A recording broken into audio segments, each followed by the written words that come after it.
সাধারণ মানুষ ইসলামের পক্ষে আর নেতারা বিপক্ষে। কতক্ষণ নাকি আপনারা? তাহলে ইসলাম নিয়েই কোনো গোলমাল। আমাকে মুখত আছে ইসলাম, কাজত ইসলাম নাই।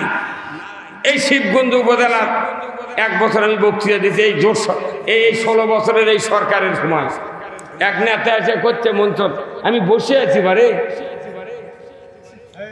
বলিচ্ছে যে হুজুর মেলা দল আছে তো জামাত করা লাগবে খা। কতক্ষণ রে?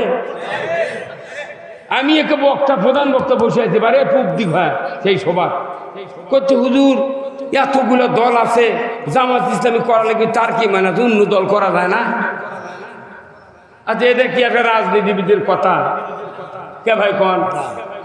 ঠিক বলেনি, হ্যাঁ ঠিক বলেনি।